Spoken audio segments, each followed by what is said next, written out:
Today's Leading Women episode 587 with the wonderful LINDSAY White.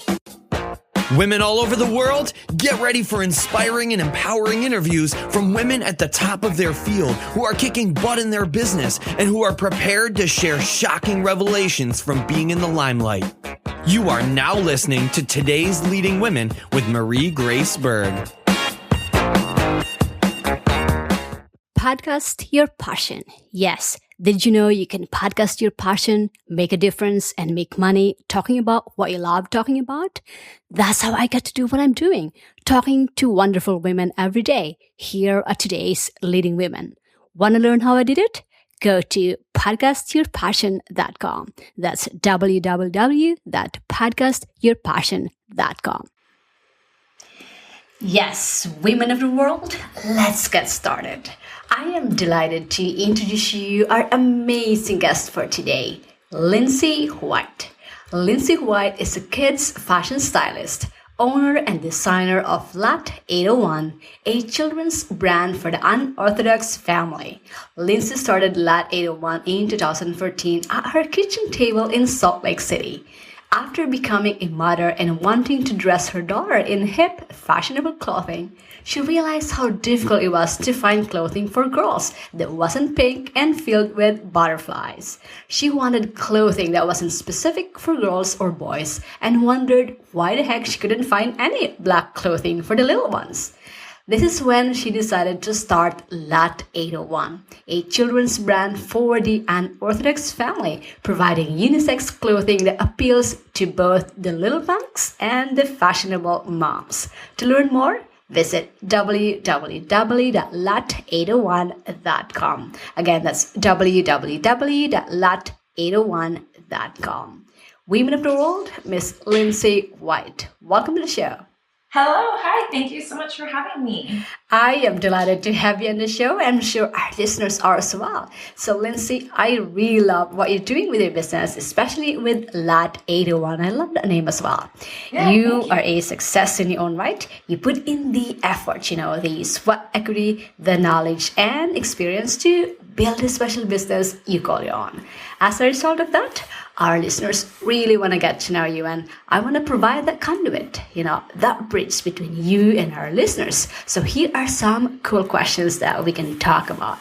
Feel free to comment anytime about them, but these are just general questions I have in mind. Awesome. So let's start with your business. There might be people out there who want to start one and have no clue how to go about it. Can you tell us more about your business and the idea behind that niche? Sure. So like you said, I started my business in 2014 last year. And I've always known that I wanted to be a business owner, but I didn't know what I would be doing until I had my daughter. So if I take it back a little bit, I remember being a little girl and going shopping with my mom. And I hated going shopping with my mom because when you go to a department store, you only have the girls section and then the boys section. And the girls section is pink and shirts with princesses. And I was not into princesses.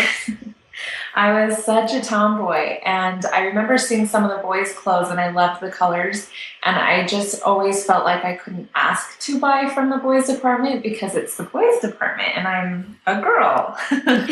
So, and I'm sure my mother wouldn't have mind, but it just felt weird that there was So anyways, when I had my daughter, I realized that nothing had changed when I took her shopping, and I couldn't wait. Of course, you have a little girl, you want to dress her just like you. And, so I took her shopping and it was the same.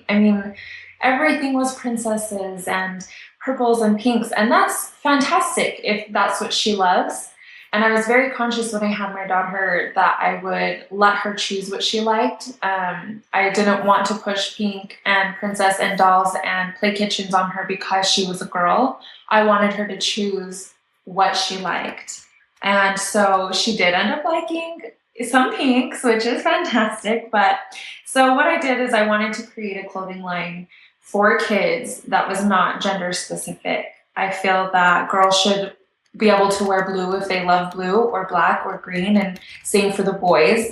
We do have a few pink items that the boys love to wear too. So my whole thing about Lot801 is just creating, one niche of clothing line that has something for every kid, and that they don't have to feel like because they're a girl, they have to wear this color. So that's how Lot801 came into existence.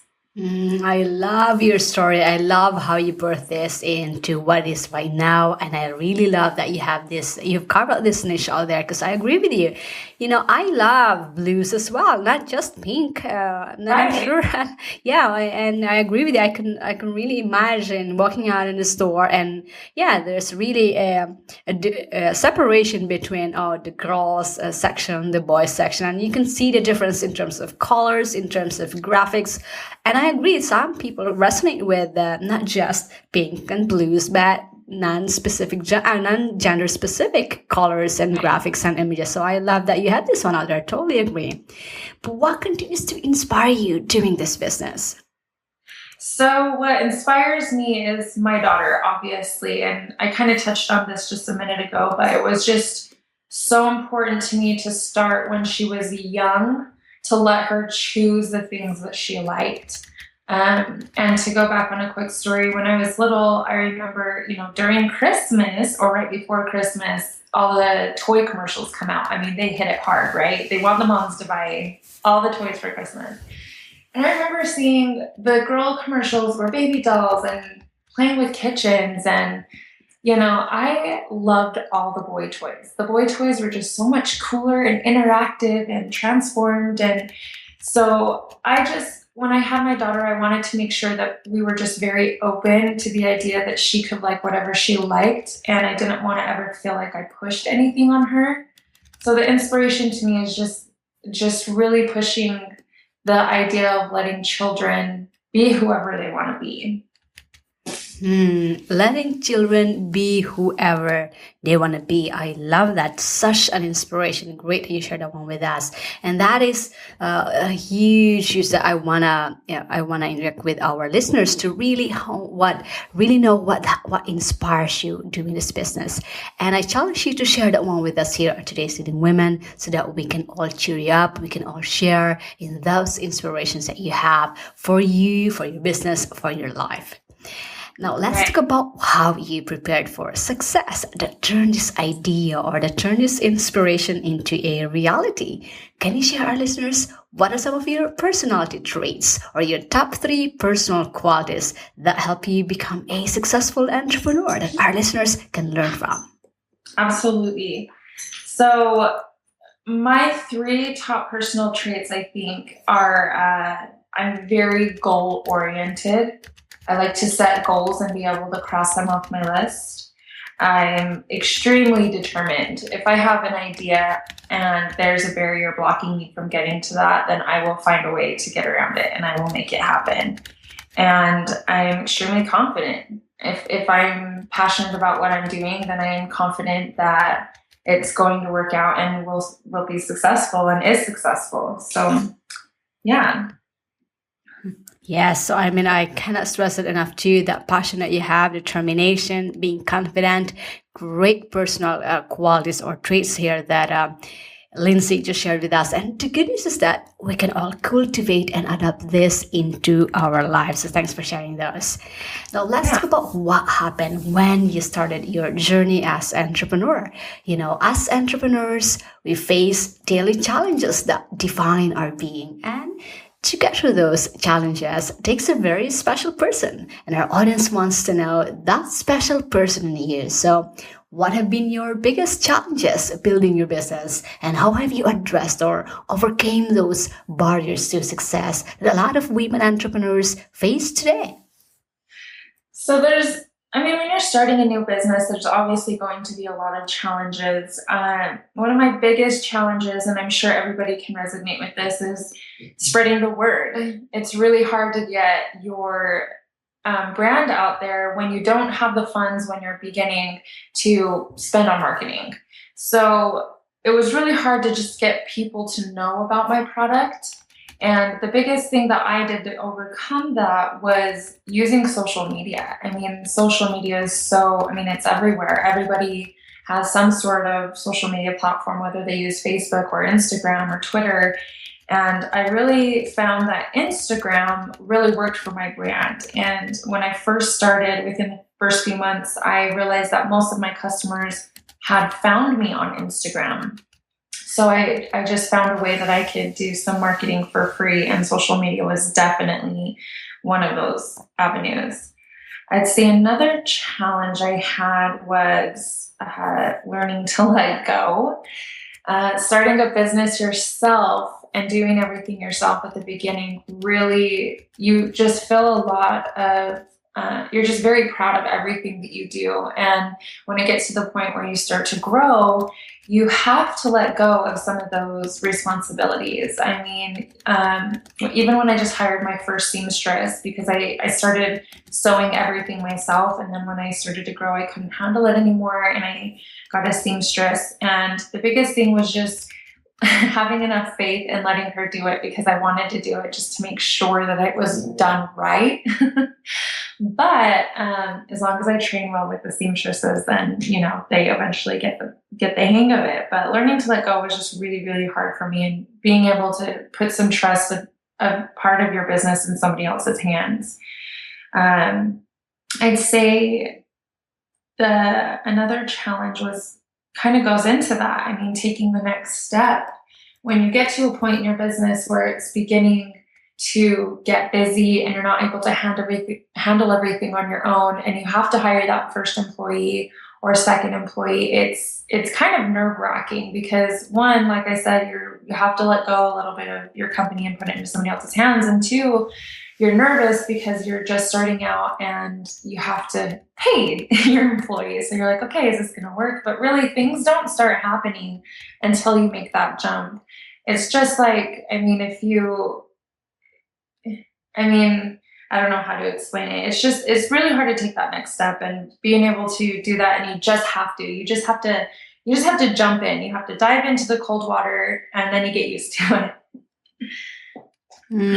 Huge lessons in those challenges that you just shared with us. And the good thing is that when we are sharing our challenges, the lessons that we've learned, like marketing the business, growing the business, getting the word out, this is a challenge that I'm sure all of us experience in some way, shape, or form, especially because we're constantly growing our business. Huge challenge I'm sure for all of us. But let's learn from how Lindsay was able to overcome these challenges so that when they do happen to us, we now know what to do. So great tips there. All right, let's talk about work-life balance, because, being a business owner myself, maintaining a work-life balance is so crucial to overall success in life. Now, the challenge with entrepreneurs is how to click on and click off and create that work-life balance, particularly if you have a family juggling many roles. So in your life as an entrepreneur, how do you maintain this work-life balance, and what are some of the ways that you accomplish this in the areas of your health, your family, your relationships, and your business? So this is always a question that comes up, right? How do you maintain a work-life balance? And I think that everybody is sitting there listening and waiting to hear the secret ingredient. Well, I'm going to tell you the secret to work-life balance. The secret is there's no secret. There's no secret to work-life balance. And really, for every entrepreneur, it is different. The biggest, for me, it's really important for people to understand that what works for me may not work for you. And every family is very different on how the work-life balance works. So it was really important to me. I actually still work out of my home. So I have my whole basement dedicated to Lot801. And I have a toddler at home, and she's goes to preschool right now. She's on leave for summer, but it was very, very hard at the beginning. And let me tell you, when I first quit my job to do Lot801 full time, I almost lost my head because I didn't know how to do the balance. I was trying to watch my daughter, and I was trying to, put shipments together and get shipments out the door. And I started to realize, okay, this is not going to work, because I'm not being a full mom, and I'm not being a full boss. So I need to allocate my time and make sure that I'm focusing on one thing at a time. So the most important thing to me was not trying to do everything at once. don't try to work while your kids are home. If my daughter is awake, if it's not during her nap time and she's home, I turn everything off and I'm fully focused on her. Otherwise, I'm not being a full-time mom.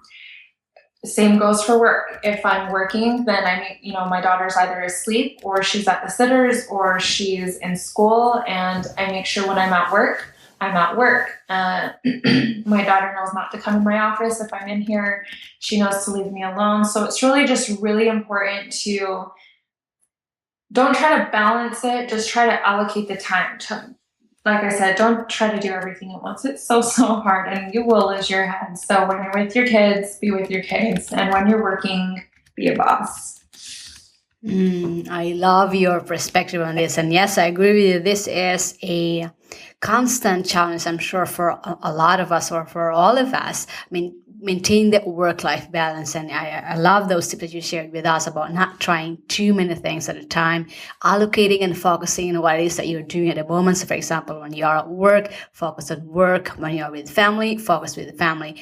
I think that's the bottom line here, to really focus and be present in whatever it is that you're doing at that moment. I know this is easier said than done, but I experience this myself too. I really have to consciously and deliberately focus on what it is that I'm doing at the moment, because that really helps me in, not multitasking and not thinking, not really being present, especially when I'm spending time with the family. That's really huge. So thanks for sharing those. Well, and the biggest thing is, if you're with your kids or you're with your family and you get an email in and you're like, okay, I'm just going to hurry and reply to this email really quickly. Well, your kids might be yanking on your shoulder because they want more juice, and you're being, half-assed writing that email back. And then maybe you might go back to that email after you sent it and see it and be like, oh, I shouldn't have sent that email. I wasn't really thinking right. So that's why, to me, it is so important. And just take every day, one day at a time, because what worked for you yesterday may not work for you tomorrow, because, Allie, my daughter, is sick today and yesterday she wasn't. So you have to change your whole schedule around. It's just really doing whatever works for you. That's really huge. I mean, we all, like what you've said, we all have different priorities and situations in our lives. And the good thing is that we have this business that affords us that flexibility when necessary. So we have to adapt to whatever your current situation is during that day, because things changes and life gets in the way sometimes, and be okay with that. Mm-hmm. Absolutely. All right, let's talk about success and what success means to you. Your business appears to be financially doing quite well, and with that success flows into other areas in the entrepreneur's life. Now, would like to also say that success is a mindset. I can have $10 in my pocket, but my mind feels like a millionaire. I feel great about myself and I'm moving forward. The opposite way will be a multi-billionaire and be totally miserable. So am I successful? Financially, yes. Individually, probably not. So in your journey as an entrepreneur, what does success mean to you, and what are some of the benchmarks that you use to measure your success? Right. So I love what you said, actually. That was all good. Success to me is, and when I started Lot801, I tried to think hard about this. What is my ideal outcome from this? And to me, that answer was being able to support my family and live the lifestyle I wanted by doing something that I love. And so that doesn't mean, the fancy cars. I will drive I have a Ford Focus that I've had for like 5 years, and I will probably drive that thing till the wheels fall off. So I don't really care about, the things, but I really want to be able to travel with my family. So being successful with Lot801 to me is being in a position where I'm able to travel and take my daughter, to Australia or London and show her, the world, and be able to just spend time with her. Because everybody works, right? Unless you won the lottery. So if you're working, a 9-to-5 job and you're away from your child, 5 days out of the week, then you really better love what you're doing to make it worth it. And to me, being able to have the time, if I wanted to take Wednesday off and take Allie to the zoo or go hiking with her, that was really, really important to me. So, and then to me, when I first started Lot801, benchmarks that I set were always things like, okay, when I first, like I said, Instagram was one of my biggest, I don't think I mentioned that actually, but I worked, when I first started Lot801, I did Instagram. So that's how I did most of my marketing. And I remember starting and I had like 75 followers, and then I hit 100. I'm like, oh my gosh, I have 100 followers. I'm so awesome. And then I set a goal, and I said on my piece of paper, I said, when I hit 10,000 followers on Instagram, that's my, that was one of my benchmarks. I'm going to hit 10,000, then I'll be successful. And then I hit 10,000 like 9 months later when I hit that. And then you set a new goal, you just keep setting higher goals so you can keep going. So now it's 20 and then 50 and then 100,000. But that was one of my benchmarks. And then also another benchmark was, because I started at the kitchen table and I thought, okay, when I have a designated office space, then I'll be successful. And then, so now I do in my basement, I have an office space right in our house, but our basement is our studio for Lot801, and that's where everything's set up. And so, now it's, okay, my next level is going to be when I have a studio outside of the home, because then my daughter will be in school and I won't need to be home with her anymore. So those are just a few of the benchmarks that I've set for me. Or even, okay, when I first hit $100,000 in sales, that's going to be success to me. Or, those are just a few of my benchmarks. Yes, I love your perspective on this success. I agree with you. I mean, for most of us, we are in business to achieve the freedom that we want, to achieve the lifestyle that we want for ourselves, for our family, and being able to do what you love doing while making a difference in other people's lives because of what we're putting out there. And of course, we are in business to be profitable because we need that to sustain our business. But at the end of the day, it's those intangible benefits, just like what Lindsay just shared with us, that are really fulfilling and that really makes us truly happy. Love that you shared that one with us. Now, I know you've shared with us a lot of tips already, but I'd love for us to talk about one of the highlights of our show, and that's your advice for other entrepreneurs and those aspiring to be, especially to those who want to follow your footsteps. You obviously got some lessons learned under your belt of experience, so take it back to the past. Say you're going to start all over again as an entrepreneur, and you are in a class with other entrepreneurs who are hungry and thirsty for success, or even for making that first buck. What types of special suggestions or advice and lessons that you learn will you give your fellow entrepreneurs, knowing where you came from and where you headed at? And if you can boil them down to your top 3 tips or advice, what would those 3 be? Okay, so my top 3 tips. My first one would be to tell you that you need to network with other entrepreneurs. I cannot stress enough how much that helped me grow my business. And it may not make sense at first, but once you start making connections with other entrepreneurs, you realize that you live up to who you hang out with. I mean, you kind of set these expectations for yourself. And when you're hanging out with other entrepreneurs that have been successful or are on the journey with you, you learn so much from them. I mean, being able to talk to them about how they do this or what did they do when their business came to this point. And instead of making those same mistakes, you have a friend that's able to tell you, hey, this didn't work for me. It might work for you, but it didn't work for me. And this is, when I got to that crossroads in my business, this is how I handled it. And they also have other people that they're networking with too. So they may have a friend of a friend that's able to help you do something in your business. So really just being able to network with other entrepreneurs and be able to share your journey with them and get some advice really, really helped me grow. I would say another one would to be, okay, so everybody at some point gets to their business when you are going to feel defeated, or when you feel like you failed.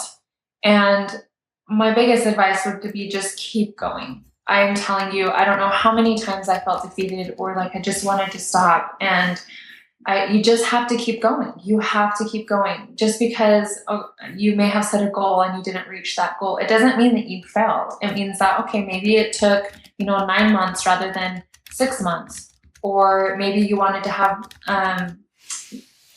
a deal with a certain company and it didn't work out. It doesn't mean that you were defeated. It means that maybe it's not the right time, or you could keep pushing and eventually get a different company that you can deal with. So really just don't look at failure as a bad thing. Look at it as a learning experience, and don't ever quit. There was a magazine that I wanted to work with, and I had a list of 5 magazines I wanted Lot801 to be featured in. One of them in particular, and I reached out to them. I didn't hear anything, reached out, I didn't hear anything. When most people would just give up at that point, I just kept going. I just kept pushing and pushing. And eventually it was like a few months later, I did hear back from them and they wanted me to send them samples, and we were featured in their magazine. So it's really just a lot of timing. So just keep pushing forward. And then this one's my favorite. So my other business advice would be to push the limits. And what I mean by that is find your niche, whatever your niche is in your company, and don't play it safe. Don't do what everybody else is doing. Push the limits a little bit and see what you can get away with. And that's what really separates you from everybody else. Golden nuggets in those tips that you shared with us. Let me just summarize them again for our listeners. So the first one is to network with other entrepreneurs. I'm a big believer on this, and I know I cannot stress this enough. It's really important to get out there, be around people that are like-minded, be around people that are supportive of you. And the good thing is that nowadays there are a lot of resources that we can tap into, both online and offline. There are a lot of groups, networking groups, support groups, and of entrepreneurs, both online and offline, that we can tap into. The second one is to keep going and not letting failures stop you. See it as a learning experience, and not ever quit on your business, on your passion, on what it is that you want to put out there. Huge. The third one is to push the limits. I love that phrase because it really helps you to understand that to stand out from there, you really have to push the limits on your creativity, not doing what it is that everybody's doing. Really stand out with your product, with your service, whatever it is that you're putting out there. So let's take action on these tips that Lindsay just shared with us, and I'll make sure to have them on our show notes. Last but not the least, this is one question that our listeners have started asking, and that is, if you have one woman out there that you admire the most, who would it be and why?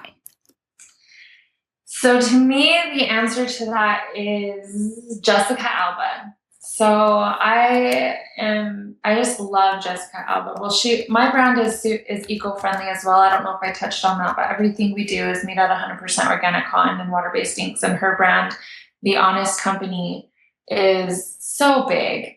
She just made the cover of Entrepreneur, and that's so amazing. And she came from an acting background and she started this business, and look how huge it is. I admire her so much for seeing behind her beliefs. You can see her passion behind eco-friendly products for, it started with her children, but really it's for everybody. We don't realize how many chemicals are in everything that we own and touch here. And so her starting a brand, getting it so big, and being 100% passionate about it, not just because it's her business, it's because something that she loves, and it shows through. If you're passionate about something, then it will bring success in the future. And so she is absolutely one of my top right now. I love her. Absolutely. And the mission that she has for bringing eco-friendly products out to every household. Yes, I agree. So to Jessica Alba, for not just being an inspiration to you, but for all of us here at today's Leading Women, we salute you. Lastly, Lindsay, share our listeners what's one big benefit that they can get with your product or your service, where they can get it, and what's the best way that our listeners can connect with you, and then we'll end from there. Perfect. So a benefit that you get with Lot801 Lot801 apparel is, I actually have a few. So like I just said, we're all organic clothing. So when my daughter was little, her skin was extremely sensitive. And I realized it was because of a lot of the clothing we were putting on her had lots of chemical dyes. So you can have a sensitive baby that can wear our clothes. And another one is that it's unisex. I mean, you have your first child and it's a baby girl, and then you have your second child, it's a baby boy. You have to go buy all new clothing. With Lot801, you get to pass down all of those clothing, whether it was a girl or a boy. And so you really get to save a lot of money by being able to pass them down to any child that you have next, and just being able to give your child the option of wearing whatever color they like and not just pushing gender stereotypes. So what else did you need? You wanted a benefit? And which website can they go? Sure. The website's www.lot801.com. That's LOT801.com. And we're also on Twitter and Facebook and Instagram, and we're all at LOT801. I'm also on Periscope. I don't know how many of you are on Periscope yet, but that one I've found to really, really fall in love with it. It's pretty new, but if you're on Periscope, we're at Lot801 as well. All right. So that's www.lot801.com. I highly encourage you, our listeners, to go there now. Moms to be, every one of us, women and men listeners out there. Lindsay and her company created something so beautiful, creations that is so, you can see in terms of the graphics, in terms of the design, in terms of the quality. It's eco-friendly as well. And if you want the excellent quality for your children, this is a place that you want to check out. So that link is at www.lot801.com, and you can follow them onto their social media through Instagram, Twitter, Facebook, Periscope. That's a new thing. I'm sure a lot of us are utilizing that one also, and connect with her. And then also for our listeners who are international, how can they purchase your products? So we ship worldwide. So you're able to go to www.lot801.com and you can go ahead and order there. I do have a few stockists outside of the country. We don't have a list on our website, but if you shoot me an email, just lot801studio@gmail.com, and I can let you know if we have anyone in your area. Okay. That's for our listeners out there who are international. You can shoot an email to Lindsay at lot801studio@gmail.com, or just go to their website and connect with them there on how you can purchase and have them shipped to your country. All right, Lindsay, thank you so much for being so generous in sharing your time, your inspiring story, your expertise, for being a role model to many, and for bringing such a positive energy with our listeners today. Women of the world, including me, appreciate you and wish you more success in business and in your life. Thank you. Thank you for having me. Podcast your passion. Yes. Did you know you can podcast your passion, make a difference, and make money talking about what you love talking about? That's how I get to do what I'm doing, talking to wonderful women every day here at today's Leading Women. Want to learn how I did it? Go to podcastyourpassion.com. That's www.podcastyourpassion.com. Feeling inspired and empowered to make it happen? Then take the next step and go get your free guide to the top 10 resources that today's leading women use to stay at the top of their game, plus Marie's favorite today. Visit todaysleadingwomen.com/guide for your free download, and we'll see you on the next episode of Today's Leading Women with Marie Grace Berg.